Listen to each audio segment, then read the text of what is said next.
So here we are on Monday once again. Doesn't time fly when you're having fun, Pat? Don't you find It that? certainly does, Jude. How are you? And spring is tripping in on light tongue, almost as light-footed as yourself. Absolutely. It's wonderful. Actually, this morning was quite nice, but it's overcast now, but still lovely. Jude, the long evenings are here, and hopefully the good weather. Apparently, there's some El Nino thing coming in, apparently, which means that we can expect good weather to the end of June. It's like 3 or 4 or 5 years ago. Remember, we had about 5 or 6 weeks of one day nicer than the other. Fabulous it was. I remember it well. If that we may have the same thing this year, we can only pray. I think. Anyway, let's get down to brass tacks. The thing that you're interested in talking about particularly is this sense of release, because they have changed and the amount of movement you can make from. Was it 5 kilometers you're somewhere from? Jude, like I have, and one of the most restrictive and constrictive things during this lockdown was this 5 kilometers. Now, Jude, if you live in rural Ireland, 5 kilometers is like if I go 5 kilometers either way, it's mainly fields either way, because I live in a rural area. You see nothing; it's just fields.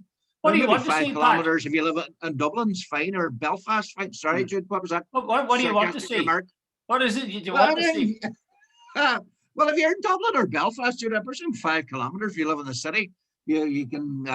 There'll be shops and there'll be whatever, and I don't know. But hey, 5 kilometers when you're in the middle of rural Ireland, right? That field looks pretty much the same as the field beside it. So there's not a lot. That's very harsh. I know, but you know what I mean. But anyway, but here this morning. The restrictions are lifted, and you can go anywhere within your own county and 20 miles across another county boundary. That's really loosening up considerably, isn't it? Well, in Donegal's a huge county. Like I live in Inishowen, but Bundoran, which is the southern tip of this county, is about 50, 60 miles away. Mallinhead's about 30 miles away. West Donegal, which is down by Gweedore, would be 50 miles away as well. So, Jude, there's plenty of scope. And there's Donegal's, hey, Jude, if you want to find something different, go a main road, see a side road, and just go down it, and God knows where you'd end up. And there's plenty to explore. When you're in Donegal, you can easily spend a week driving around and still find new places. I think you're a bit different from me in that, Pat. I don't feel the same. Well, I can understand your desire to be in other places and travel and so on, but I don't really feel the absence of it all that much. To be honest with you, I don't even know what the regulations are here, because I don't really go very far. There's something happening on Thursday, Jude, as far as I know, but I'm not 100% certain. In the north. Oh yes, that's right. I think they're coming to some decision then. Yeah. And all the schools are back here now. So that's a big change. And there's a lot of traffic on the road. I was out for a walk earlier, and the traffic's at least as heavy as usual. So I suppose that's good to see normality. But to be honest, my problem is this, Pat. I would like to see certainly the distances opened up as they have been in the south. But the problem would be, it's still, if you went, say, 20, 30 miles, or you went to Bundoran, say, let's say you go to Bundoran, you could have a walk on the Strand, maybe, or I don't know, I suppose, go up Rogie or wherever. But you couldn't go into a restaurant or a cafe and sit down and have a chat with somebody. No. All these restrictions are still there. You couldn't visit relatives or friends if they were living in anywhere around there, because again, the restrictions are still in place and all of that. And God knows when they'll be lifted. They might not be lifted for another couple of years. Well, is that excessively gloomy? That's excessively gloomy, but I take your point. Like, you can go to now, like this morning, hey, Jude, just for the sake of myself and my wife actually got in the car this morning, and we went to Rafo, which is only about 12, 14 miles away from where I live. Wee town. Stopped off and got a cup of coffee and drove up and came around a bit, just to celebrate freedom, and you weren't going to get stopped by the cops, but and asking you where you're going. And by the way, and it was quite restrictive in the Republic. It was pretty much, there were quite a few people fined for traveling outside the restrictions and so on. Now, the north was very different. Like our nearest place, big as Derry, like we're literally with 5 minutes from the border. Yeah. So if ever we wanted, like I worked and my wife worked we were cross-border workers for 30 years. And most of our center of interests, if you know what I mean, shopping and banking and all, and Derry. So we'd have to go across. And once you got to Derry, the restrictions were, almost disappeared. You could travel anywhere when you're in there. But in the south, it was very, very different. I suppose if you didn't have the choice and were locked down with that restriction of 5 kilometers, you would begin to itch a wee bit to get to see things. Tell me this, you see, when you had the coffee, you said you stopped and had a cup of coffee. Did you, how did you get that? Did you take it away with you or did you? Yeah, I take it away. You can't sit in, you have to take it away. The wife went in and got it, and we sat out and we had a wee sort of sandwich and sat and watched the world go by for, just to get out. Jude, simple as that. Yeah. Was it warm enough? Because I was out for a walk and it was still pretty chilly here. With Hills wasn't Jude, you wouldn't turn around and sit outside. We sat in the car and watched the world go by. It was just good to get out. Simple as that. No big deal. Hey, Jude, I'm of the belief that sometimes the smallest pleasures in life are the best things. Sit and have a cup of coffee and watch the world go by. I don't need a big hotel with carpets that you need to step up into or any of that rubbish. I simple things I enjoy far more. You're a simple man who loves simple things. Absolutely, yes. No airs or graces. Well done. Excellent. I must say you paint a very romantic picture of going and having a coffee and then sitting and just watching this small town life go past. That's good. That's good. Donegal is an absolutely beautiful county, though. You have that great advantage. I mean, I'm not saying Antrim isn't beautiful too, but there is so many different wonderful places in Donegal. Yeah, Donegal's, it's keep saying this, it's the Cinderella county of Ireland. It's neither of the north nor of the south, and it's sort of made unique because of that. Now, and as well as it's also remote. We're one of the last places where Irish is still spoken as a native tongue. And we don't have any. Like I think I've told you before, we don't have a mile of motorway and we don't have an inch of railway in this place. Now that is both good and bad in a sense. Jude, it's sort of, you might say there's been a lot of immigration and a lot of unemployment, but the other side, it's unspoiled and it's beautiful. And Jude, the quality of life is superb. And generally, and I can honestly say it as a Donegal man. Yeah. Well, you're in the comfortable position that you're retired, and that's what my wife reminds me of often when I say, why the hell are people still getting COVID? I mean, they know it's been around for so long. Why are they getting it? She says, because there's people have to go out to work. There's no choice. Absolutely. You have to put them in contact with it.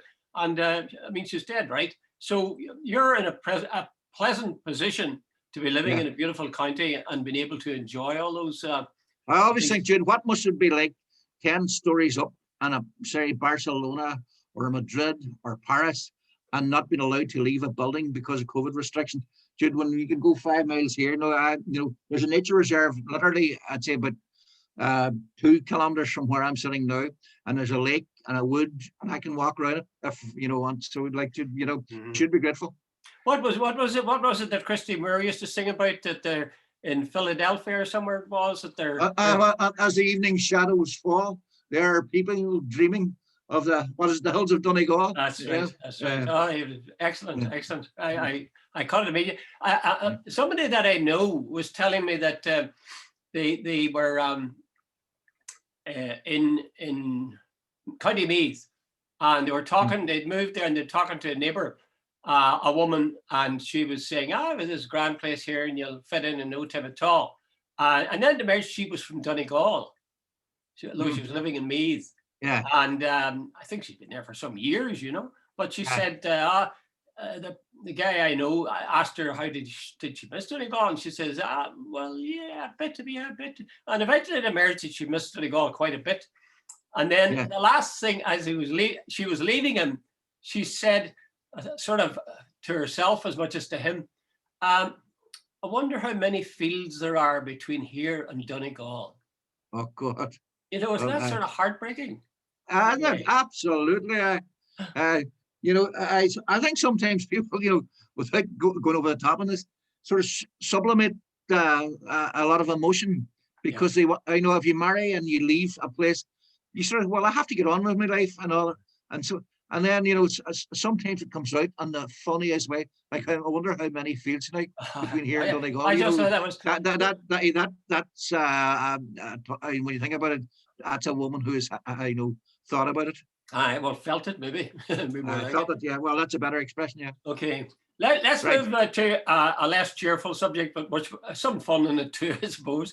And that's this whole question of the rioting that's been going on. And we see that Jeffrey Donaldson in particular is speaking out with a vengeance. He's talking about this political crisis, and it requires, he said, engagement from Dublin and London. That really struck me. I mean, it's changed times. There was a time when unionists would never have said engagement from Dublin. From London, yes, but not from Dublin. But then he goes on, of course, to have a crack at Simon Coveney and saying, if he's listening to me, he was doing a radio program, I think. And he said, I hope Simon Coveney hears this message. We need to see an end to the lectures to unionism, that they're just going to have to suck it up in terms of the Northern Ireland Protocol. So he's really slamming Simon Coveney and the Southern government generally for, essentially saying to the unionists, you've made your bed, so lie in it now. You've made your Brexit bed, and this protocol is what you've got to lie with. What would your response be to that? Are they? Well, someone, Jude, it's very hard. See, I understand. Look, there's about 3 horses you have to try and ride in this one. I understand. Somebody said to me, a very sensible man I know, said to me last week, he said, "Pa, it's when you think about it, if you're just an ordinary, decent sort of unionist, you go about your own life." He says, this last while, they're getting bashed from pillar to post. They got screwed by Boris Johnson. They feel that nobody wants them. It's not a nice place to be. And I understand that. You're still, everybody's entitled to their identity and their, Jude, I can understand that. But hey, let's get this here. I think we should distinguish between ordinary loyalists and the DUP. There was an arrogance in the DUP that alienated a hell of a lot of nationalists and a hell of a lot of, this swanning around Downing Street, posing for cameras and telling Dublin to dial down their rhetoric and telling nationalists, despite the fact that 56% of the people of Northern Ireland voted to remain, that their views did not count. We're the big guys, and we're, and Jude, there is this thing that, and it's very important, is that once the Good Friday Agreement was, you could be Irish or British or both. So the nationalist people took that and said, we're Irish, we're part of Europe, and we can live with this part. You can be British and live with London, and that's your part. What they do, they took away that comfort blanket and suddenly said, right, hey, nationalists, you're not part of Europe anymore. You're with us now, and us Brits who have been in control for 800 years in this country or whatever, you're now part of us, and the hell that. What the hell did they expect? And did they seriously think that everybody was just going to sit down and say, oh, wonderful, we'll want this? They brought this. Let me finish this point. For Jeffrey Donaldson to turn around and say to Simon Coveney, stop lecturing us. Very simply, Jeffrey, you guys brought this on yourselves. And you should be made suck it up because your arrogance brought on yourself. Now, I haven't said that. That's in the past. It's not going to sort it in the future. And we should sort it out. But, it's very hard to feel sympathy. Well, I think the parallel, it is difficult to feel sympathy indeed. There always has been a sort of an abrasive side to DUP, which makes it hard to sympathize with them. But the point I would make, I think it's based on logic, and I don't think the DUP have quite come to terms with this. If the DUP accepted the Brexit verdict, because they said, look, 56% of people in the north wanted to stay in the EU, but that's irrelevant because this was a UK-wide vote. The UK voted to leave the EU. Now, they're very strong on that, and that is an argument that it was true. It was the UK that left the EU, and whether we like it or not here in the north, we're part of the UK. Good argument, except that he won't accept that same argument when it comes to the deal that Johnson struck with the EU. The deal they struck with the EU involved having the Irish Protocol, what they call the Irish Protocol, these checks on goods coming from Britain to the north of Ireland. So I think the old cake and eat it thing comes in once again. Yeah. They want to have it all. But Jeffrey seems to think that they shouldn't have paid a price for their argument. Jude, let's be honest, the Theresa May deal, which they helped to scunner, they just blocked it every which way. Now, I'm not saying that they would have stopped it, but they helped to get Theresa May's deal thrown out by Parliament. And they did nothing to sort of say, look, temper the deal, to make it acceptable for the people in Northern Ireland. They just wanted this hard Brexit. So they got it. So, right. The only problem is, we can keep on repeating it, but the problem is now they are not happy, and a lot of people are feeling that their identity's been stolen and so on. And if there was a way, I noticed somewhere I read that there's apparently all these technocrats between Europe and Britain are looking at the protocol and seeing how they can make it work better and so on. And they said if they can come up with a solution, then there will be a political sort of thing to it. The other thing here, the bigger point, which I think should be both. Maybe it's because of COVID, but also I think because of there's a sort of remember Tony Blair and Bertie Ahern and all the rest. They used to meet regularly, and there was all sorts of intergovernmental meetings, and they kept their focus on it. Since Boris Johnson and Micheál Martin and Leo Varadkar, I don't remember the last time there was a serious intergovernmental meeting about the North. And I think they took their eye off the ball, and a lot of things, and a lot of sort of water's gone under the bridge, and a lot of stuff has been sort of boiling away under the surface. And I think it's come to the fore quite recently. And I don't think Boris Johnson stood up as the right one, because he annoys the nationalists and he annoys the hell out of the union as well. They just don't trust him. Well, there's a theory going around at present that Boris is actually simply an English nationalist and really doesn't care very much about the Scots, the Welsh, or the Irish. But I think in terms of this thing, the unionists, the DUP, are in a difficult situation because they say, look, we don't want these checks coming in. Yeah, we're part of the UK and there shouldn't be internal checks. You're putting a border between us. But they don't answer the question, well, you do appreciate there must be a border somewhere between the UK and the EU. And if it's not where it is at present, at the ports, are they saying they want it in the island of Ireland? They have denied this. They've said they don't want to return to a hard border. So I don't think you can have it both ways. The last thing I would say about this, Pat, and I think it's important to remember this, they are objecting to the idea, although it's financially to their advantage and economically to their advantage, to have Ireland as one unit trading freely. They don't want that because they're fearful that that will lead to or enhance or make it easier for people to vote for a united Ireland. And I think they're right. I honestly think they're right. So in a way, I understand their fear and I understand the panic that they are in at the moment by having this border between them and Britain.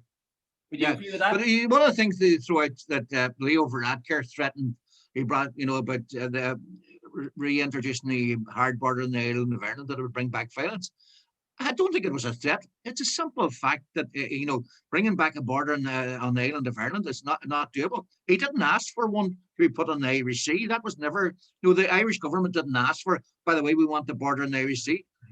By the way, the Irish government didn't ask for Brexit full stop. So if there's going to be any sort of blame attached to having a border in the Irish Sea, lay it clearly where it should be, with the DUP and the British. It wasn't the Irish government asked for that. Oh, yes, and if the DUP themselves don't like it, then there's only one person left. Look to London, not Dublin. Exactly.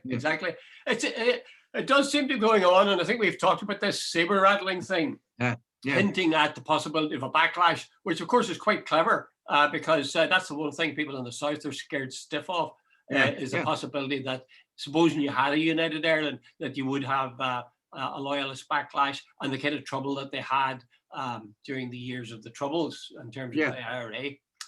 Okay, well, will we move on from that to something that is really that's enough of that. Flooding the airwaves, blocking out everything, at least in the early days since last week, and that was the death of the Duke of Edinburgh.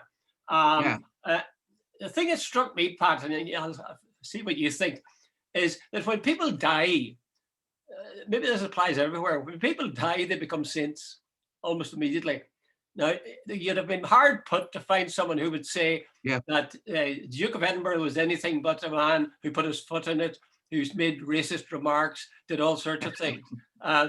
Yeah, but once he died, then they began to talk about the amazing number of years of service he had given to his country and the career he gave up in the Navy in order to serve his country. Do you think there's a little bit of over egging the pudding here? Did they? What's that term? Hagiography.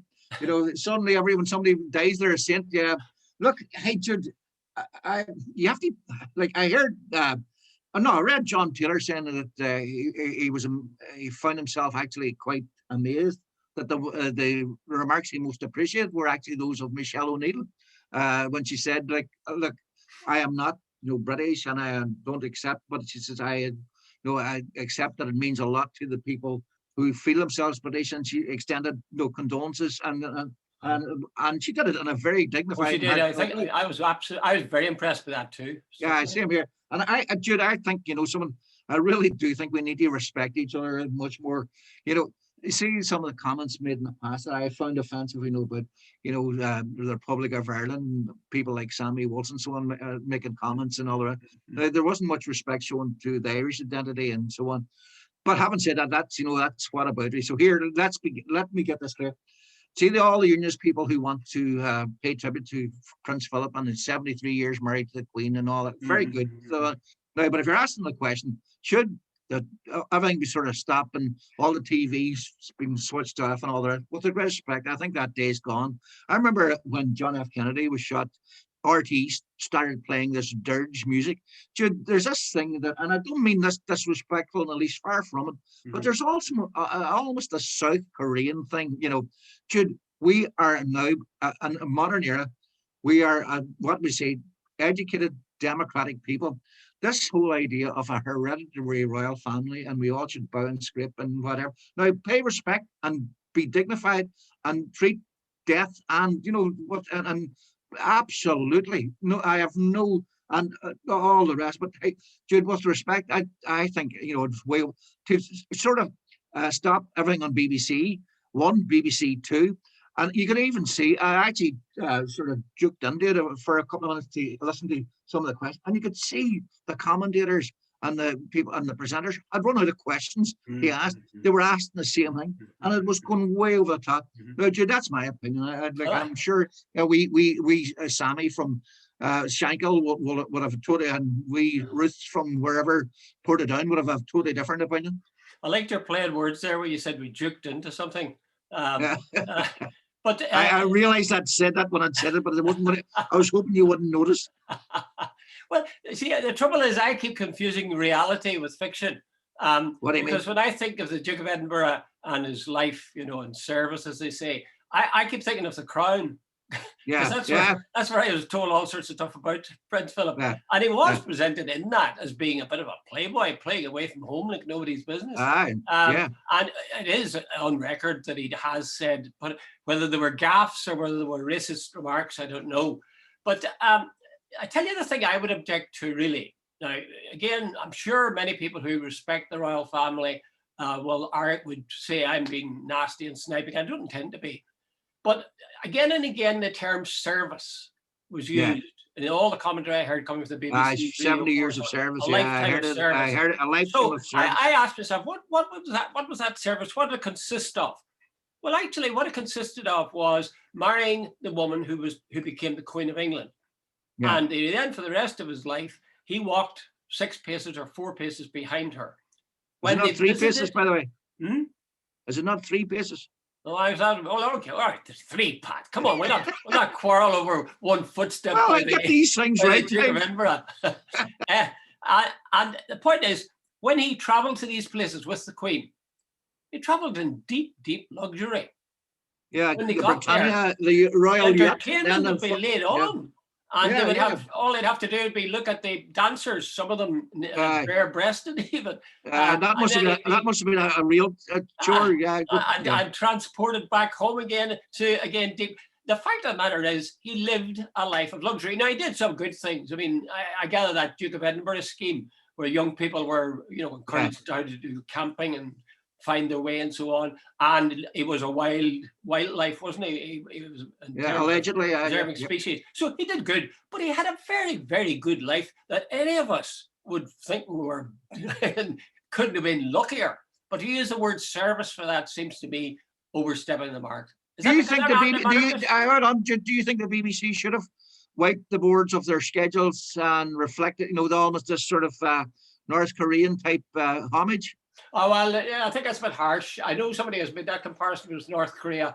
I think they're right to have shown. Hold on. What do you think? It's not North Korean that you wipe it off and you pay this homage? Once you make a comparison, you're essentially saying this is rather like it. I remember one time I made a comparison between some young dissident Republicans down in Lurgan and the Boys Brigade, and all hell broke loose. You got yourself any bother about that. Yeah. But hold on, could it not be argued? I'm not saying, but this, to wipe off all the schedules off it and to sort of do this deferential stuff, does it not lead you open to that sort of charges about North Korea? It depends how long it goes on for. Because I remember the time I've been done all day then, after his death, all day Friday. Did he die on Friday? Yeah. Well, to be honest with you, I was disappointed in that I wanted to see something else on TV. But I could see how, as somebody very close to the head of state having died, that they wanted to look back on his life. Maybe a wee bit overdone, but to be honest with you, I could see it makes sense from the. If I was a monarchist, I would probably say, yeah, I was right. He was a great man and he did good things, and it's sort of nostalgic to look back on all those years. It mightn't be great if I was an EastEnders fan or a great British Bake Off fan or whatever. Yeah, whatever, But by and large, I would accept it, You feel they overdid it? Slightly, yeah. I thought maybe they should have kept either BBC One or BBC Two, just a special time, but they wiped the whole schedule of the two main channels. I thought, wait a minute, that is slightly, Kim Jong-il thing, and I don't mean that disrespectful. I thought they could have done it, right, wipe one channel, and here for the royalists, the monarchists, hey folks, here, he is the consort of the Queen for 74 years. He's been part of the cement of the fabric of the society, and pay him definite tribute. I have no problem with that. In fact, I think maybe it's even his due. But to sort of take off, and it sort of went back almost, Jude, I thought, to almost feudalism, this sort of, anyway, that's my opinion. They didn't have TVs in feudal times. No, but you know what I mean. Well, maybe they did. Well, I tell you, my last thought was that I did get a bit fed up listening to it, to be honest with you. But then I'm not a fan. And I was thinking, how many ways can you say the prince was the same thing? Prince was a pearl. Prince was a pearl. Okay, final little item, and we're going to be a bit shorter because I noticed we were running well over half an hour other days. There was a letter, as you know, in the Irish Times today, and a guy made this point.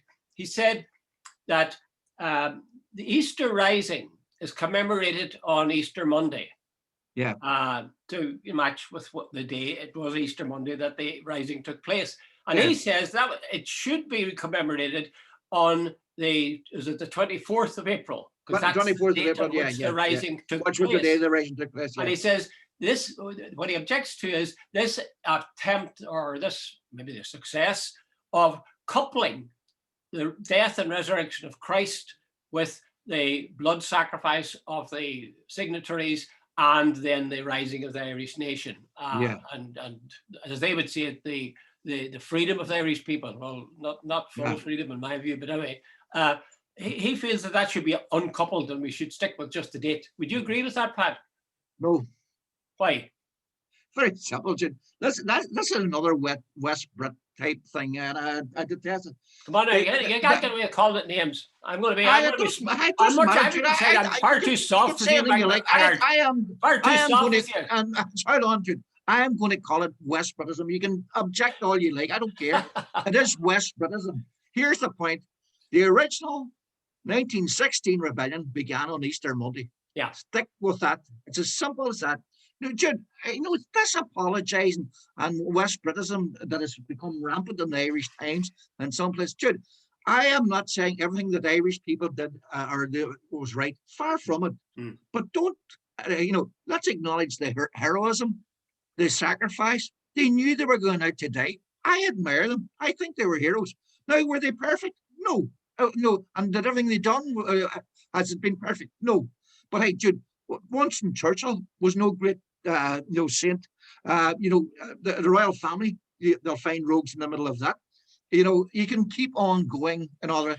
And see this apologising that seems to be part of the establishment in Dublin. The Owen Harrises, the Ruth Dudley Edwards, the Kevin Mayers. We could keep on going. Yeah. These people who have almost poisoned the well of Irish nationalism by claiming that it's some ways subservient to that we did all the wrong things. Yeah, I take your point, Pat. I agree with you, and there are many of those people. But I think this guy's making a specific point.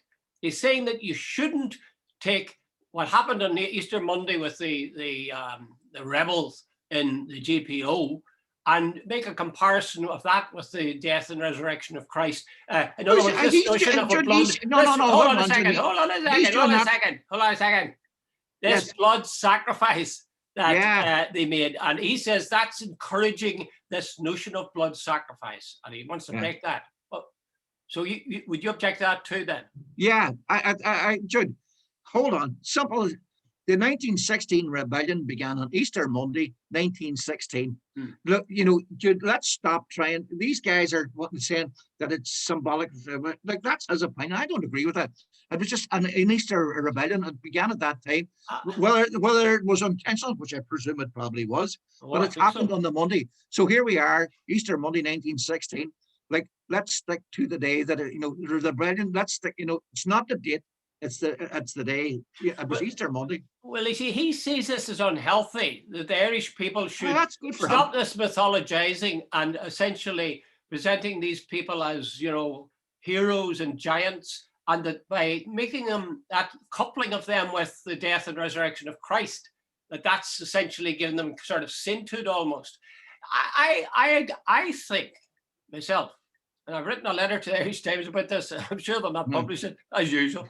But I think that the signatories did deliberately pick Easter, probably the rising, and they did have in mind the fact that they were going to die, and through their deaths, something great was going to emerge.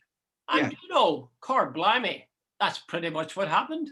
Yeah, that's pretty much what happened. Someone like they knew it was an Irish Catholic state. Like, if your man's got a problem with that, that's his problem.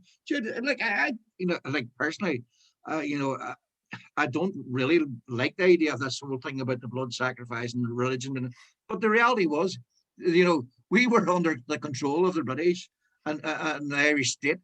The poverty and the tenements in Dublin was unbelievable. The repression was not particularly good, and so on. The Irish state, when you think about it, these guys went out to make a point, and like people like James Connolly was no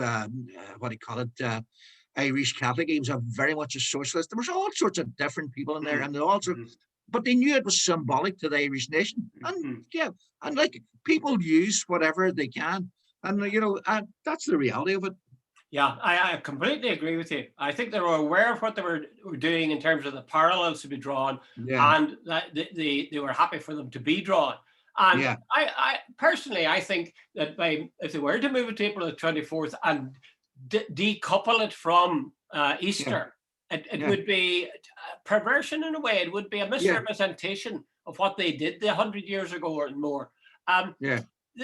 One last point on this is that Ruth Dudley Edwards has written about Patrick Pearse, and this is one of the things she really goes after him for, is this notion of the blood sacrifice. She says, and so does Sean O'Casey, to be fair. Sean O'Casey in his plays, he has, it's obviously a criticism of a speech by Pearse where he talks about the blood nourishing the earth and from its warriors and so on. But I think that ignores the way people talk then. You read some of the speeches by British generals for the First World War. Blood sacrifice all over the place.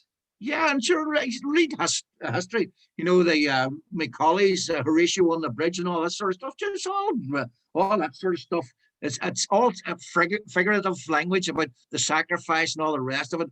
When you go through the old Roman history, you'll find it as well. This imagery of the sacrifice and all the rest. There's nothing unusual about that. Now we sort of applying today's modern standards to what the language was of back then. Read a lot of the old novels, Jude. There's all sorts of imagery of that. The heroic figure. You can keep going. Greek mythology, you'll find it. Roman literature, you'll find it. So big deal. Well, my last point would be, as you could read, only you won't because it won't be in the Irish Times. In my letter, I said that in fact we do need actually to have these parallels. Because what do you mean that? What do you mean that? Well, I think if somebody, let's take a mother, right? Yeah. And a mother, and say there's a burning building and her child's in there, and she rushes in, and she saves the baby, but sacrifices her own life. Yeah. For somebody to draw a parallel with, heroic self-sacrifice, either religious or in other terms of military or the Easter Rising or anything else, that helps people to make sense of it. Yeah. We understand better. And I mean, if you look at your own life, I'm sure, Pat, my life, you go through bad times. Yeah. And out of those bad times, you win through to good times, I think. Yeah. It's old. I mean, Jane Fonda said it, no gain without pain. You have to go through something in order to come out to something better. So that's what that myth of death and resurrection helps us to understand. And why this guy would want to, frankly, I think you're right, Pat. That's the truth. I was giving you a jip there, but I honestly think you're right. This guy is a West Brit. That's the truth. Yes. He really wants to minimize, to some degree, to cut the ground from under these guys, that they should be seen as heroes and as people who gave their life. They did give their lives. It's the same thing, actually, with the hunger strikers. There's all sorts of efforts to, somehow... you can't smear them as much as you like, but the reality is, would you do it? Would you sit down and give your life? To make them out as criminals and gunmen and murderers and all the rest, here's the one point you can't do it. You can smear as much as you like, but the reality is these people believed in a cause and they gave up their life for it. Now, Jude, I would suggest that makes anybody, whether you agree with their motivation or heroic. Yeah. I suppose it comes down to the end, people just reach for the nearest, stone. Because you personally don't agree with their viewpoint, that makes them some sort of criminal. Aye. Okay, Pat. Okay, Jude. We did say, Pat, I was going to hit the button here and stop our recording, but we did say we were going to give people a novel. Do you remember we said we were going to give them a novel to read? Right. Everything is illuminated. It's a very good novel, actually. It's by Jonathan Safran Foer. He wrote a book. I read it before. It's called Incredibly Loud and Very Close or something like that. It's a very good novel. It's about post 9/11, and this one is. Somebody says it's a work of genius, a new kind of novel. Anyway, it's about a wee fella going looking for. Hold up again a second, Pat. Could I just let people see it so they can say something so that it's bigger? Everything is illuminated. Everything illuminated. Looks very interesting, I must say. Is it a contemporary novel? Yes. Well, it was written, I think, about 2000. He's an American guy. American or English or Irish? He's American. I think he might be an American Jewish guy, but he's a very, very good writer. Very good writer. Yeah. Well, my novel would be. I don't have a copy of it, but my novel would be. Here's my favorite writer of the moment. What? The Labyrinth of. No, we're losing your voice, Pat. Keep your voice clear again. Sorry, Jude. He's a guy called no, because I'm leaning over it, but Carlos Ruiz Zafón. He's done, Jude. He's done about. He's a Spanish writer, and he has produced about 4 or 5 very, very good books. He died. I think he was only about 55 when he died. He died a couple of years ago, but he sort of took both the literary world and all by storm. He wrote all these books, and they're sort of gothic literary novels, but they're very good. Well, I'm going to pin you down to one because we're giving people too many choices. I don't believe in too many choices for people. So one novel. Would it be that one or the previous one? The previous one. Previous one. Well, I haven't got a copy of it. I have a copy somewhere, but I haven't got it to hand. And I, without hesitation, would say The Catcher in the Rye by J.D. Salinger. Is that your all-time favorite book? I would say that's my all-time favorite book. Feeling that, actually, he also wrote another book of 9 stories, which he called, funny enough, in some editions they call it 9 stories, and others they call it, the title is the title of one of the short stories in it, which is For Esme with Love and Squalor. Now, a lot of people, The Catcher in the Rye, I read it as a young man, and it bowled me over. And in fact, I think it affected my own behavior and way of looking at the world. It's about the story of a 15-year-old who is going to an expensive American school, and he's been booted out because I don't know what he did. And he's going around and meeting various people, and he finds the world terrible phony. He sees hypocrisy everywhere, and ugliness everywhere. And when I taught, I used to say to my students, geez, this is a great novel. This is a life changer. Do you know, very few of them actually saw it like that. They saw it as being the story of a spoiled rich boy. Wasn't the hero Holden Caulfield? Holden Caulfield, that's right. That's right. Oh God, it was, I still love it. I thought it was hugely funny and also heartbreakingly beautiful. I really did. So that's I say sell your children, sell your house, soul and buy this book. Buy a copy of The Catcher in the Rye. Okay, Pat. Okay, Jude. Then. Thanks very much. Good luck to you. Bye. Good luck. Yeah.